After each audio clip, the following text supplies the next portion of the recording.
नमस्कार, traders hotline में आप सभी का स्वागत है। मैं हूं सुमित और हमारे साथ आज सर्वेंद्र श्रीवास्तव मौजूद होंगे, जिनसे हम बातचीत करेंगे मार्केट्स को लेकर, आपके सवालों के जवाबों को लेकर। लेकिन सर्वेंद्र से चर्चा करने से पहले आपकी स्क्रीन पर वो नंबर 7045220000 और साथ साथ दो और तरीके, इसमें आस्क आवाज कैश और आस्क आवाज F&O, ये दो हैशटैग्स का इस्तेमाल करके भी आप इस कार्यक्रम का हिस्सा बन सकते हैं और साथ ही साथ सर्वेंद्र से सवाल पूछ सकते हैं। अपनी किसी भी दिक्कत को लेकर आप यहाँ पर बातचीत कर सकते हैं। सर्वेंद्र नमस्कार, स्वागत है कार्यक्रम में। सबसे पहले तो मार्केट्स में लोअर लेवल्स दिखाए, वहां से एक स्ट्रॉन्ग पुल बैक आया और DI के आसपास इंडेक्स ट्रेड कर रहे हैं। तीनों indexes, Nifty, Sensex, mid cap, small cap, Nifty bank, सब में ही। तो कैसे रीड करें इस रिकवरी को? क्या अब लॉन्ग जाने का समय है या अभी नहीं?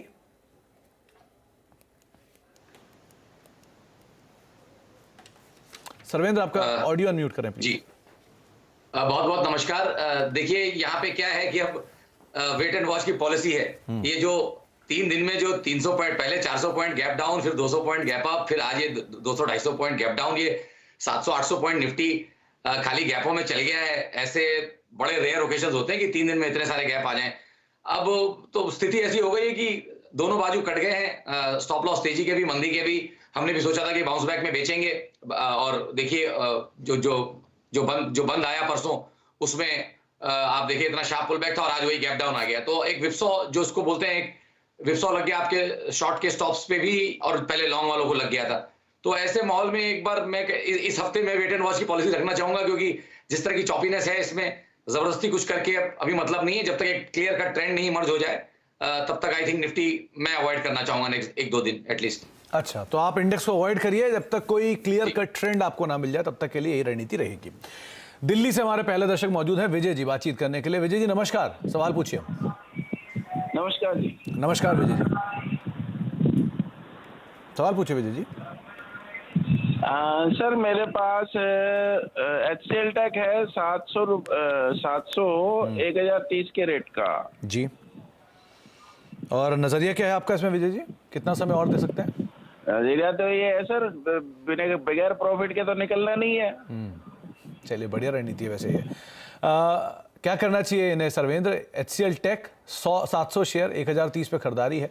क्वालिटी में तो कोई इशू नहीं है, लेकिन IT पूरा ही टूटा हुआ है, तो इसलिए इनको भी लॉस है 101 रुपए पर शेयर का।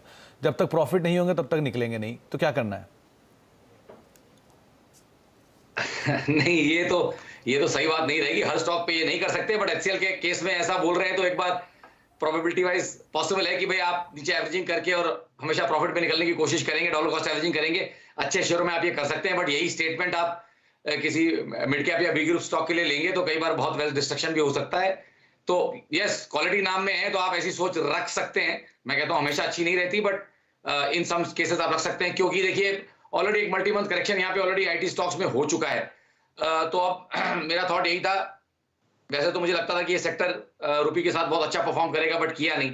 सो वहां पे हमें भी डिसअपॉइंटमेंट है, बट अब इतना बढ़िया एक multi month multi quarter correction यहाँ कंप्लीट हो चुका है कि यस, यहाँ से नया कुछ यहाँ से बेच देने में अपनी पुरानी होल्डिंग में कोई मतलब नहीं है। मेरे हिसाब से ट्रेड में बने रहे और लोएस्ट रिस्क एरिया के आसपास ये चल रहा है। तो आई थिंक 900 रुपए के नीचे स्टॉप लॉस रखे क्लोजिंग बेसिस पे और मेरे हिसाब से ट्रेड में बने रहे। जी, तो बने रहने की राय आपको HCL केस में दी गई है, और ये बात सही भी है विजय जी कि जब भी कभी बाजार में अगर आप ट्रेड करते हैं तो सबसे सुप्रीम मार्केट ही है, तो पहले आप मार्केट को देखिए। बाकी ये बात सही कि HCL में कोई दिक्कत नहीं, क्वालिटी को लेकर तो आप बने रह सकते हैं यहाँ पर। अक्षय हमारे साथ मौजूद है सूरत से। अक्षय जी नमस्कार, सवाल पूछिए। नमस्कार सर, मेरे पास इनको 1725 शेयर है और बाइंग प्राइस है 745 का, यानी कि 745 का। और मैं ये जानना चाहता हूँ कि फ्यूचर में अगले 15 साल तक मार्केट में टिक पाएगी, जैसा ग्रोथ दिखा पाएगी कि नहीं दिखा पाएगी? अक्षय जी, खरीदारी आपकी कब की है? क्योंकि ये दाम तो बहुत समय पहले था। 2020 में है, कोरोना पेंडेमिक के बाद में। चलिए, ऑलरेडी बहुत बढ़िया मुनाफे में आप बैठे हैं। क्या करना चाहिए इन्हें सर्वेंद्र? इनकी खरीदारी से दोगुना हो चुका है शेयर ऑलरेडी। अब ये 10 से 15 साल या 15 से 20 साल इसे होल्ड करना चाहते हैं। 1993 का IPO, second best IT wealth creator. क्या करना चाहिए अब इन्हें? देखिए, ट्रेड इनका बड़ा अच्छा है, अच्छे स्टार्टिंग पॉइंट से चढ़े हैं, इसलिए आज तकलीफ में नहीं है। तो नहीं तो जो लास्ट 6-8 महीने में चढ़ा होगा वो डेफिनेटली उसको मार्क टू मार्केट आ रहे होंगे। देखिए, अब जब इतना बड़ा होराइजन दे दिया है तो थॉट तो यही रहेगा, इतनी अच्छी कंपनी है, हमारा भी थॉट यही रहेगा कि भाई बिल्कुल कंपनी रहनी चाहिए और रहेगी। फंडामेंटल्स के ऊपर मैं बहुत ज्यादा ज्ञानी नहीं हूं, बट इन्फोसिस को बारे में एटलीस्ट इतना सोच सकते हैं। तो मेरे हिसाब से ट्रेड में बने रहें और बिल्कुल बने रहें। और आई थिंक इमीडिएटली उनके होराइजन के हिसाब से मुझे लगता है अगर कहीं पर ट्रेंड डिस्टर्ब होगा, जिस तरह की वो सोच रखते हैं, तो आई थिंक 1240 पे इंपॉर्टेंट लेवल्स हैं, उनको मद्देनजर रखें, वहां पे रिव्यू कर लें। जब तक वो लेवल्स के ऊपर होल्ड करता है तब तक मुझे लगता नहीं कि कोई तकलीफ लॉन्ग टर्म चार्ट्स पे है। जो लॉन्ग टर्म ट्रेंड है 2 ईयर प्लस वाले चार्ट्स में मुझे नहीं लगता कि जब तक 1200 के नीचे जाएगा तब तक कोई तकलीफ आएगी। तो 1200 के स्टॉप लॉस से बने रहे। तो बने रहने की राय है। ऑब्वियसली बात है, कंपनी ग्रोथ तो बेहतरीन है और पिछले कई सालों में इसने 10 से 15% की CAGR से ग्रोथ भी दिखाई है। तो IT की सेकंड लार्जेस्ट कंपनी है फंडामेंटल में एज ऑफ नाउ, तो कोई सवाल नहीं है। बाकी आप क्योंकि नज़रिया बढ़िया है तो समय समय पर अपनी सिचुएशंस को रिव्यू करते रहिएगा। राजेश श्रॉफ हमारे साथ मौजूद हैं मुंबई से बातचीत करने के लिए। श्रॉफ साहब नमस्कार, सवाल पूछिए। नमस्ते सर। सबसे पहले तो सर मैं सर्वेंद्र जी को एक बहुत बड़ा थैंक यू कहना चाहता हूँ जी, क्योंकि उनकी जो परफेक्ट एडवाइजेज है उससे मेरे बहुत सारे लॉसेस कवर हुए हैं और मैंने कमाया भी है, तो इसके लिए एक बहुत बड़ा thank you to him. Sarvendra ji आपको सुन रहे हैं और सर्वेंद्र जी इसीलिए हमारे पैनल में हमेशा रहते भी हैं क्योंकि इस तरह के फॉर्मेट में इस तरह की एडवाइस से वही कर सकते हैं। इनको थोड़ा ज्यादा बुलाइए, ये बहुत कम टाइम के लिए आते हैं। हाँ, उनकी ड्यूरेशन बढ़ाने के ऊपर विचार चल भी रहा है वैसे भी, तो इस पर हम ज़रूर आगे बातचीत करेंगे, ज़रूर इसके ऊपर अपडेट आपको देंगे। अभी आपका सवाल क्या है श्रॉफ साहब? मेरा सर क्वेश्चन है MTNL पे। मैंने कुछ 1000 शेयर लिए हुए हैं 22 रुपए 25 पैसे पे, बट ये क्या है कि ऊपर नीचे होता रहता है, इसकी भी न्यूज आती रहती है। तो शॉर्ट टर्म लॉन्ग टर्म दोनों के सर थोड़ा अगर एडवाइस मिल जाए तो again I can make some more money based on Sarvendra ji advice. चलिए सर्वेंद्र, पहले तो आपके प्रशंसक हैं और MTNL को लेकर इनका भी सवाल है। 2 रुपये पर शेयर, 2.5 रुपये पर शेयर का मुनाफा है इन्हें, और ये अपनी सिचुएशन को और बेटर कैसे कर सकते हैं यहाँ से? क्या इन्हें रहना चाहिए, निकलना चाहिए, कहाँ निकलना चाहिए, क्या करें? नहीं, पहले तो बहुत बहुत धन्यवाद संजय जी का कि प्रशंसक हैं और वैल्यू को रीड कर पाते हैं कि जहाँ इनको वैल्यू एक्स्ट्रा दिखती है। हमारी भी मुहिम यही है कि हम चाहते हैं कि हम ये टेक्निकल एनालिसिस को जो उसकी जगह है वो दिलाना चाहते हैं। लोग सोचते हैं खाली डेली, इंट्राडे और पोजिशनल और 15 दिन महीने के लिए यूज होता है। आप टेक्निकल एनालिसिस को अच्छे से यूज करेंगे तो आप 7-8 साल के ट्रेंड्स भी आप वहां पे निकाल सकते हैं। पहले मैं इस चैनल पे नहीं था, किसी और चैनल पे था। 2011 के बॉटम में मैंने पेपर डाला है जहां से मुझे लगा था निफ्टी अब 200 पॉइंट भी नहीं जाएगा, और वहां से मैं कंसल्टेंट बना। मैंने कहा अपना बिजनेस करेंगे क्योंकि 8 साल की तेजी है। तो वो 8 साल 2018-20 में खत्म हो गए थे, तो वहां पे मंदी भी बोली और उसके बाद कोविड के बॉटम पे तेजी भी बोली। तो अब तो कहने का मतलब ये है कि लॉन्ग टर्म किया जा सकता है। मैं अपनी तारीफ नहीं कर रहा हूं। अगर आप चार्ट्स को अच्छे से देखते हैं तो आप लॉन्ग टर्म 7-8 साल के ट्रेंड भी टेक्निकल्स पे ही पकड़ सकते हैं। फंडामेंटल्स की जरूरत नहीं है। मैं भी अपने करियर के स्टार्ट में फंडामेंटल एनालिस्ट था। मैं फंडामेंटल एनालिस्ट के अगेंस्ट में नहीं बोल रहा हूं, बट कह रहा हूं कि टेक्निकल्स करके भी आप लॉन्ग टर्म कर सकते हैं। तो ये सारे दर्शकों के लिए एक सीख है कि अगर आप ढंग से टेक्निकल्स करेंगे तो आप ये इंट्राडे, डेली, वीकली में मत फंसे रहें। थोड़ा लंबा भी देखें, पोर्टफोलियो कंस्ट्रक्शन भी कर सकते हैं, सेक्टर रोटेशन भी कर सकते हैं और लॉन्ग टर्म ट्रेंड्स को क्लियरली प्रेडिक्ट भी कर सकते हैं अगर आप लॉन्ग टर्म टेक्निकल्स करेंगे, जिसको हम एक लार्जर पिक्चर बोलते हैं। तो ये रही यहां तक की बात। तो thank you very much Sanjay ji. अब आए आपके सवाल के ऊपर। तो देखिए, बहुत तो कोई मेरा फेवरेट स्टॉक नहीं है MTNL, क्योंकि गवर्नमेंट के स्टॉक्स में न्यूज आती रहती है और यहाँ पे सेटअप्स चलते रहते हैं। तो डे टू डे डेवलपमेंट्स में मेरी यहाँ पे एकदम राय नहीं रह पाएगी, बट कहने का इमीडिएटली यहाँ पे थॉट यही है कि एक अच्छा करेक्शन यहाँ पे पूरा हो चुका है, जिसका तकरीबन लो रहा मेरे ख्याल से 18 रुपए के आसपास। तो आई थिंक 17 रुपए के आसपास, तो 17 रुपए के आसपास एक अच्छा लो बनाया था MTNL ने। आई थिंक वहां से ये जो रिकवरी है ये अच्छी है और ये मूव है ये अच्छा है। तो मोमेंटम कैरी फॉरवर्ड रहेगा, बट ये जरूर देख लें कि इसने बेस्ट केस क्या किया है लास्ट 4-5 सालों में। तो लास्ट 4-5 सालों में इसका बेस्ट केस है 37 रुपए से लेकर 40 रुपए तक। तो उसके बियॉन्ड मत सोचिएगा अभी, और 37-40 तक अगर आप सोच रहे हैं तो ट्रेड में बने रहें। 17 रुपए का स्टॉप लॉस रहेगा। ओके, महेंद्र सिंह पाली हमारे साथ मौजूद है राजस्थान से बातचीत करने के लिए। सिंह साहब नमस्कार, सवाल पूछिए। एक्साइड इंडस्ट्री का 400 शेयर है 210 साल से। ओके, एक्साइड इंडस्ट्रीज पे सवाल है इनका सर्वेंद्र। 210 रुपए के दाम पर खरीदारी है, 50 रुपए पर शेयर घाटा है, क्या करना चाहिए इन्हें? देखिए, धीमे धीमे स्टॉक अपना थोड़ा सा बैलेंस रिगेन करने की तो कोशिश कर रहा है और एक अच्छा बेस मुझे लगता है बनाया इसने 140 के आसपास। तो आई थिंक वहां से ये मूव अच्छा है। थॉट यहाँ पे भी यही है कि मल्टी ईयर करेक्शन यहाँ पे पूरा है। देखिए, ये बात जानना बहुत जरूरी है कि एक अंडर परफॉर्मिंग स्टॉक रहा है। इसका हाई 2018 में बन गया था। इसने कोविड के बाद वाली तेजी में भी पार्टिसिपेट नहीं किया, नया हाई नहीं बना पाया, इनफैक्ट खाली 50% ही रिट्रेसमेंट कर पाया। तो टाइम वाइज एक बढ़िया करेक्शन कर चुका है, बट थॉट यही रखें कि देखिए जो इसने पीछे जो लो बनाए 135 140 की रेंज में, वो लोज अब यहां से क्रिटिकल है। उसके नीचे अगर गया तो उसके लॉन्ग टर्म स्ट्रक्चर्स भी पूरी तरह से हिल जाएंगे। तो फिर मेरा मानना यह है कि 140 के नीचे 138 के नीचे अगर 138 के नीचे अगर डिसाइसिवली बंद कर दे तो इसके लॉन्ग टर्म स्ट्रक्चर्स खराब हो जाएंगे, उस केस में निकल जाना चाहिए। बट फिलहाल अपने रिस्क एरिया में है, 140 150 के आसपास अच्छे सपोर्ट्स मिल जाएंगे आपको। और मेरा मानना यह है कि ऊपर में तकरीबन 180 से लेके 190 के टारगेट्स भी यहाँ पे नेक्स्ट 3 से 6 महीने में आने चाहिए। तो ट्रेड में बने रहें और 138 का एक स्टॉप लॉस बना के रखें। 138 का स्टॉप लॉस, ट्रेड में बने रहे, ये आपको राय दी गई है। अभिजीत हमारे साथ मौजूद है पुणे से बातचीत करने के लिए। अभिजीत जी नमस्कार, सवाल पूछिए। अभिजीत जी आप सुन पा रहे हैं? चलिए शायद संपर्क नहीं हो रहा है। टाटा स्टील के 6,500 शेयर हैं 110 रुपए के दाम पर, क्या करना चाहिए सर्वेंद्र ने? देखिए सुमित जी, थोड़ा सा दोधारी तलवार है मेटल्स यहां से। कारण मैं बताऊं कि इंडिया ने तो फिर भी इतनी वॉलेटिलिटी कर ली और उसके बावजूद, सब करने के बावजूद भी Nifty almost all time high के आसपास और उसके नजदीक ही बोला जाएगा। बट डाओ ने कोई भी ऐसा पुल बैक नहीं किया, इंटरनेशनल मार्केट्स में इतने बड़े पुल बैक्स नहीं आए हैं। तो इंडिया थोड़ा अलहदा चल रहा है, बट मेटल्स को तो ग्लोब के साथ ही चलना पड़ेगा। इसीलिए आप देखिए कि इस पर्टिकुलर मूव में निफ्टी के लास्ट 15-20 दिनों के मूव में, 10 दिन के मूव में मेटल्स उतना चले नहीं है। तो मेरा थॉट यह है कि अपने लॉन्गर टर्म एवरेज के भी नीचे है और यहां पे मुझे लगता है कि 110-115 के आसपास इसको बहुत स्ट्रॉन्ग रेजिस्टेंस आएगा।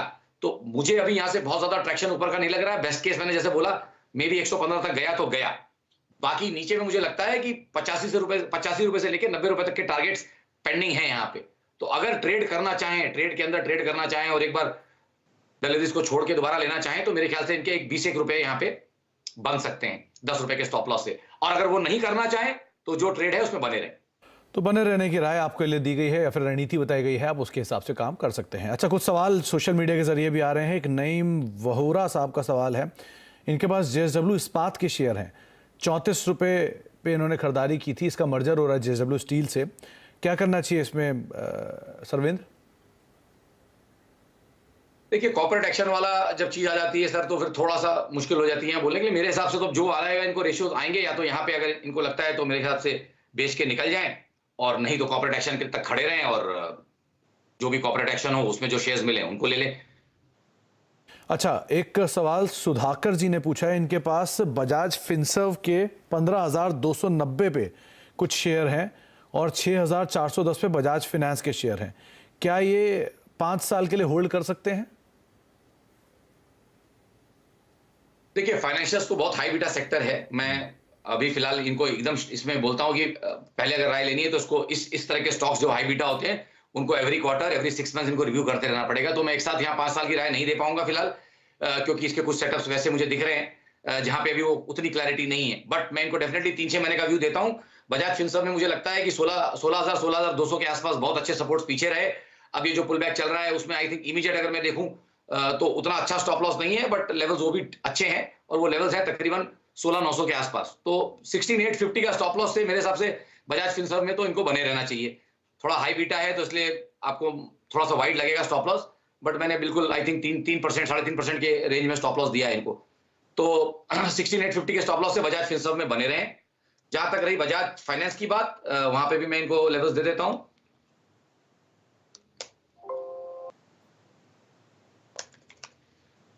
यहाँ पे भी ऑलमोस्ट तकरीबन सेम ही राय है कि यहाँ पे भी अगर आप देखें तो साइकोलॉजिकल राउंड मार्क पे 7,000 के आसपास अच्छे सपोर्ट्स आ गए और वहां से अभी मूव करने की कोशिश कर रहा है। तो मेरा थॉट यहाँ पे यही है कि यहाँ पे भी ट्रेड में बने रहें और यहाँ पे इनका स्टॉप लॉस आएगा 7,125। तो 7,125 के नीचे स्टॉप लॉस रखें और यहाँ पे भी ट्रेड में बने रहें। अभिषेक गर्ग साहब ने पूछा, बजाज फिनसर्व की 18,000 की कॉल है इनके पास, उस पर क्या आपकी राय में कोई डिफरेंस, वहां क्या करें? नहीं, जैसे मैंने बोला आई थिंक ट्रेड में बने रहें, क्योंकि मैंने 3 से 6 महीने के लिए तो यहाँ सेटअप्स ठीक लग रहे हैं और ट्रेड में मेरे हिसाब से बने रहें। एक 10 दिन और दे दें, कॉल साइड का है तो इनको थीटा थोड़ा इनको मारेगा, बट अगर ट्रैक्शन यहाँ प्राइसेस में आ गया तो थोड़े पैसे इनके बन जाने चाहिए। रोहित यादव साहब पूछ रहे हैं, गेल के 135 रुपए पर 200 शेयर है, यहाँ क्या करना चाहिए? दिवाली तक ही होल्ड कर सकते हैं? देखिए कोई बहुत हाई मोमेंटम स्टॉक तो नहीं है, अच्छा सेफ स्टॉक है और why only till Diwali. I think अगर इनकी ये बाइंग प्राइस इनकी यहाँ के आसपास की है तो मैं इनको एक गुड न्यूज दे दूं कि आप देखिए 2020 के बाद से, तकरीबन 2020 के एंड के बाद से आज 2 साल मान लीजिए, मोटा मोटी कहीं 2 साल होने को आ रहे हैं, और स्टॉक 125-26 के नीचे कभी ज्यादा गया नहीं है क्लोजिंग बेसिस पे। तो बहुत अच्छे रिस्क एरिया में इन्होंने लिया है और मेरे हिसाब से ट्रेड में बने रहे। और जब ले ही लिया है तो उसकी रेंज तो पूरी खेलें, कम से कम 165 रुपए से 130 रुपए की जो रेंज है उसको पूरा खेलने की तो कोशिश करें। तो बिल्कुल मेरे हिसाब से होल्ड रखें। 160-165 के टारगेट्स नेक्स्ट 3-6 महीने में आएंगे, बनिस्बत इसके कि 125 के नीचे बंद नहीं आता है। अभिषेक अग्रवाल साहब का सवाल है, इनके पास SBI की 540 की कॉल है 12.5 रुपए के दाम पर, क्या करना चाहिए इसमें सर्वेंद्र? देखिए, कॉल का करंट भाव मुझे नहीं दिख रहा, बट मोमेंटम आज PSU स्टॉक्स ने पकड़ा हुआ है, SBI भी मोमेंटम पकड़ के चल रहा है। तो आई थिंक पीछे अगर आप जाके देखें तो मल्टीपल टॉप्स हैं इसके तकरीबन 550 के एरिया में, तो एटलीस्ट उस एरिया को डेफिनेटली टेस्ट करना चाहेगा। और जब वहां पहुंचे तो बिल्कुल अलर्ट रहें। अगर 1 से 2 दिन में ब्रेकआउट नहीं होता है तो फिर वहां पे मुनाफा बांध लें मेरे हिसाब से 550 के आसपास। बट अगर 550 का ब्रेकआउट हो जाता है डिसाइसिवली तो ट्रेड में बने रहें। आई थिंक एक 15 से 20 रुपए का मोमेंटम आएगा और इनको वहां पे थोड़ा और कमाने को मिल जाएगा। तो फिलहाल ट्रेड में बने रहें। 550 का अजय जी का सवाल है सर्वेंद्र, इनके पास सीमेंस के 1145 रुपए के दाम पर खरीदारी के शेयर हैं, 5 साल का नजरिया है, क्या करें? जी देखिए, यहाँ पे तो मेरे हिसाब से नजरिया इनका अच्छा है, लॉन्ग टर्म है, ट्रेड में बने रहे। स्टॉक अच्छा है, बढ़िया अप ट्रेंड में चल रहा है, कोई बाजार के अगेंस्ट चल रहा है। अगर आप देखें जब पहले भी मार्केट गिरे तो ये उतना गिरा नहीं और अब ब्रेकआउट में आई थिंक लीड कर रहा है। तो मेरे ख्याल से ट्रेड में बने रहे। और लेकिन यहाँ पे स्टॉप लॉस जरूर लगा के रखें, मेरा मानना है। और स्टॉप लॉस इसमें थोड़ा सा इनको दूंगा, थोड़ा इनका नजरिया ज्यादा है तो थोड़ा सा ब्रॉड दूंगा। आई थिंक 2640 के नीचे इनको एक स्टॉप लॉस रखना चाहिए। 2640 के नीचे जब तक बंद नहीं आता तब तक ट्रेंड अप ट्रेंड में रहेगा ये, और इनको थोड़े और गेन्स ऊपर में मिलेंगे। बट 2640 के नीचे सेटअप्स खराब हो जाएंगे मीडियम टू लॉन्ग टर्म। उस समय मेरी राय रहेगी कि एक बार बेच के निकल जाएं। प्रियम मेहरोत्रा साहब पूछ रहे हैं, इनके पास रिको ऑटो के करीब 35-90 के दाम पर 1000 शेयर हैं, क्या करना चाहिए इन्हें? रिको ऑटो में साल के हाई पर खड़ा है। देखिए, अच्छे रिवर्सल पैटर्न्स बनाए इसने और बस वहीं पे आके खड़ा है। तो आई थिंक जो एक लार्जर ब्रेकआउट भी आना है तो यहीं कहीं से आना चाहिए। और मेरे हिसाब से इसलिए ट्रेड में बने रहे। जस्ट नेकलाइन के आसपास आ चुका है, पैटर्न की नेकलाइन के आस ही पास है, थोड़ा सा उससे नीचे है बट पहुंच गया है। तो आई थिंक कहीं ना कहीं ब्रेकआउट्स को टेस्ट करने की कोशिश करेगा ब्रेकआउट करने की। 56-57 के आसपास वो लेवल है। तो बिल्कुल ट्रेड में बने रहे और 15-20 दिन के बाद एक बार और चाहे तो राय ले लें। 15 दिन में आइडली 56-57 का ब्रेकआउट हो जाएगा, अगर नहीं हुआ तो डेफिनेटली एक बार राय ले लें। जी अच्छा, जाते जाते 2 सवालों के जवाब एक साथ दे दीजिए। प्रवीण प्रजापति साहब पूछ रहे हैं कि आयशर मोटर में क्या नया निवेश करना चाहिए, और निधि जी पूछ रही हैं कि इनके पास टाटा एलेक्सी के 9,500 के शेयर हैं, क्या करें इन दोनों में? देखिए, आयशर मोटर में तो थोड़ा रुक जाएं, क्योंकि ब्रेकआउट जब फाइनल क्लियर कट जब दिख जाए डायरेक्शन की हाँ ब्रेकआउट हो गए हैं तब चढ़े। आई थिंक उसका पिछला जो हाई थे, जो इंपॉर्टेंट हाईज थे वो 2017 के हैं। ये अगेन वही स्टॉक है जो बीच में चला नहीं। तो 17-18 के जिनके हाईज हैं उन स्टॉक में थोड़ा पेशेंस रखना पड़ेगा और देखना पड़ेगा कि ब्रेकआउट हो जाए। तो मेरे हिसाब से 3350 का जब तक ब्रेकआउट नहीं हो 3450 का ब्रेकआउट नहीं होता आयशर में, तब तक मेरे हिसाब से थोड़ा देख लें। या वहां पे एक बार 3450 के ब्रेकआउट के लिए आयशर को देख लें, और जब तक वहां पे नहीं हो रहा तब तक नया निवेश ना करें। और दूसरा आपने कौन सा बोला था सर? सी दूसरा स्टॉक कौन सा बोला था आपने? टाटा एलेक्सी जी, एक ही मिनट। तो टाटा एलेक्सी में तो थॉट ये रहेगा सर, आईटी स्टॉक के साथ इसका गए मंथ का जो इसका कैंडल है वो बहुत अच्छा नहीं बना है। स्टॉक थोड़ा करेक्ट कर गया है। मेरे हिसाब से इमीडिएट सपोर्ट जहां आ रहे हैं वो है तकरीबन 8800 8850। तो आई थिंक 8800 का क्रूशियल लेवल है, उसके नीचे यहाँ पे मुझे लगता है कि थोड़ी वीकनेस आ सकती है। तो 8800 के स्टॉप लॉस से ट्रेड में बने रहे, बट इसको रिव्यू करें, बाउंस बैक में यहाँ निकलने की कोशिश करें, क्योंकि ओवरऑल आईटी सेक्टर के चार्ट्स थोड़े खराब होते जा रहे हैं। चलिए, बहुत बहुत शुक्रिया सर्वेंद्र हमारे साथ मौजूद रहने के लिए, बाजार पर बातचीत करने के लिए, सभी शेयरों पर अपनी राय रणनीति में बताने के लिए। अब बात करते हैं मनी कंट्रोल प्रो के बेहद आकर्षक ऑफर के बारे में। मनी कंट्रोल फाइनेंशियल फ्रीडम का उत्सव मना रहा है और इस मौके पर लेकर आया है फाइनेंशियल फ्रीडम ऑफर, जिसके तहत मनी कंट्रोल प्रो का सब्सक्रिप्शन आप नेट जीरो कॉस्ट या फिर ऑलमोस्ट फ्री में पा सकते हैं। इसके लिए रोजाना 1 रुपये की दर से मनी कंट्रोल प्रो का सब्सक्रिप्शन लेना होगा, और इस सब्सक्रिप्शन के साथ आपको हमारे ब्रांड पार्टनर की ओर से मिलेंगे आकर्षक ऑफर।